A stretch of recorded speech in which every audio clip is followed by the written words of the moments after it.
un rostro que sufre tan cerca de las piedras es ya él mismo piedra.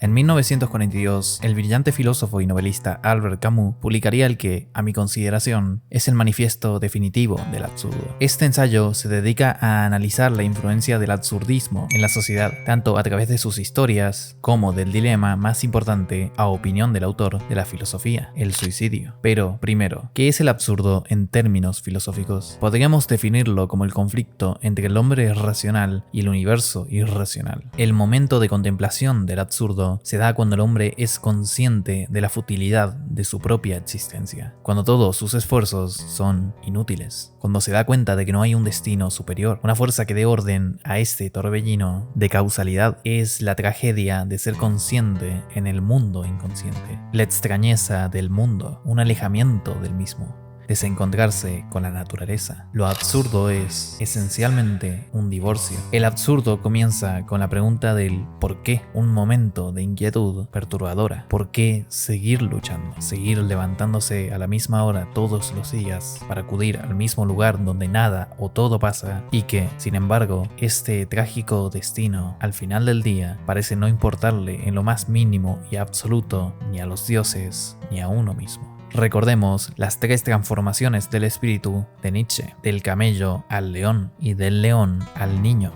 Recluido al desierto, el espíritu del camello se convierte en un león ansioso de conquistar su libertad y mandar en su propio desierto. Va en busca de su amo último, decidido a enfrentarse con él y su dios último, a luchar por la victoria con el gran dragón. ¿Quién es el gran dragón que el espíritu ya no quiere reconocer como su amo y dios? Tú debes, se llama el gran dragón. Pero el espíritu del león proclama: yo quiero, un santo no conquistador de libertad, aún del deber. Esto nos lleva a Sísifo y, al mismo tiempo, a Guts, los héroes absurdos, aquellos que conquistaron su destino, pues lograron ser conscientes de su condición miserable y, al mismo tiempo, capaces de encontrar en sí mismos y su propio microcosmos la dicha de la existencia. Para Joseph Campbell, un héroe es alguien que ha dado su vida por algo superior a sí mismo, pero el héroe absurdo ha dado su vida por sí mismo frente a lo que se supone superior a él. No reconoce la autoridad de nadie más que él mismo sobre su propia existencia. Es un héroe de sí mismo. Ha peleado contra la adversidad que pretendió hacerle cambiar su obstinación por su miserable existencia y ha levantado y edificado los cimientos de su dicha personal. Su apoteosis no consiste en ascender como hombre a la divinidad, sino en aceptar y abrazar su propia terrenalidad. La idea de ambos es una metafórica, fuera de nuestro mundo. Guts teniendo que levantar constantemente la espada por la maldición de los demonios que le persiguen. Nosotros constantemente nos levantamos de nuestra cama a luchar por nuestra propia supervivencia en este mundo fútil. Sísifo, por su apego a la humanidad, recibió el castigo de empujar una enorme roca hasta el tope de una ladera empinada, donde, inevitablemente, justo antes de aquel momento divino de apoteosis, donde se liberaría de su castigo, alcanzando casi a tocar a Dios, como en la creación de Adán, esta enorme amalgama de minerales volvería a caer, convirtiendo en inútiles sus esfuerzos ante la risa burlesca de los dioses. A nosotros, ¿qué nos queda más que volver a arrastrarnos hacia la cima de la superación personal, intentando encontrar aquel ansiado elixir de la felicidad, solo para que, cuando más cerca logramos estar del mismo, más nos precipitamos hacia el vacío de la depresión? Pero Camus afirma que Sísifo, a pesar de todo este martirio, esta tortura constante que representa una metáfora del hombre moderno, siempre eligió la rebeldía, el contacto con los hombres y esta vida terrenal. Prefirió la bendición del agua a los rayos celestes. Por ello le castigaron enviándole al infierno. Este hecho se refiere a cuando Sísifo prefirió arriesgarse a ser castigado por los dioses por la recompensa de brindar agua a la ciudadela de Corinto. La rebeldía de Sísifo fue su perdición, así como la lucha de Guts a través del infierno del eclipse le permitió sobrevivir, solo para acabar en un mundo estéril que alimenta su impotencia por la miserable condición de tener que empujar de vuelta aquella roca hacia la cima de su montaña personal. Al perder a toda su banda, la roca ha vuelto a caer. Veo a ese hombre volver a bajar con paso lento pero igual hacia el tormento cuyo fin no conocerá. Esta hora que es como una respiración y que vuelve tan seguramente como su desdicha es la hora de la conciencia. En cada uno de los instantes en que abandona las cimas y se hunde poco a poco en las guaridas de los dioses, es superior a su destino. Es más fuerte que su roca. Sísifo, proletario de los dioses, impotente y rebelde, conoce toda la magnitud de su condición miserable. En ella piensa durante su descenso. La clarividencia que debía constituir su tormento consuma al mismo tiempo su victoria. No hay destino que no se venza con el desprecio.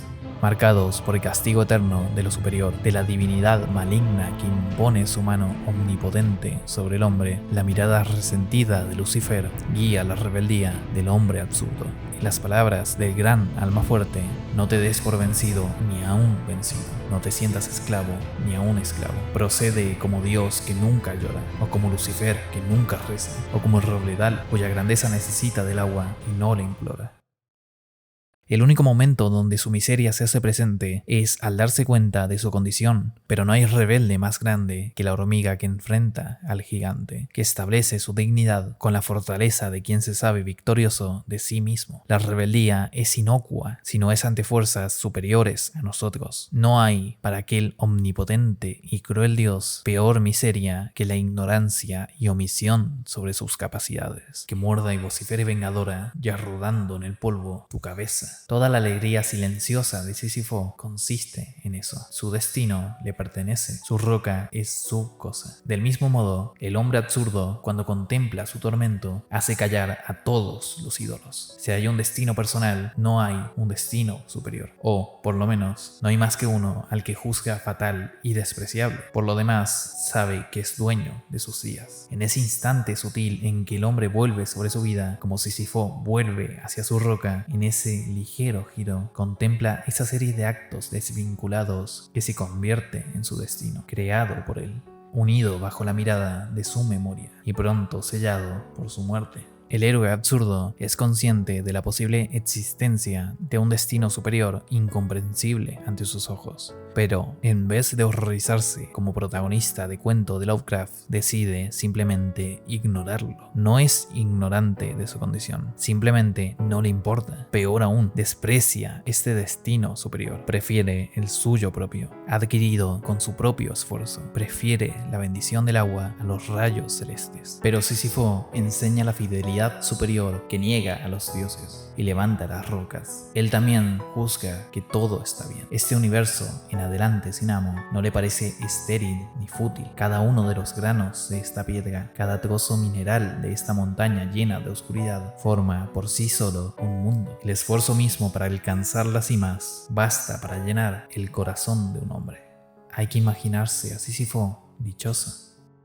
A pesar de su miserable condición, la dicha de Sísifo es la mayor rebeldía ante los ojos de los dioses. Es arte puro, la contradicción, la ambivalencia de los sentimientos. La desdicha que puede provocar el infortunio es, a su vez, su propia dicha. Se apropia de su felicidad. En la simpleza reside su grandeza. En la terrenalidad y lejanía con la divinidad encuentran su salvación. En la aceptación de su condición hay dicha. Aún más, su propio esfuerzo, la manifestación de su voluntad, es lo que les da vida.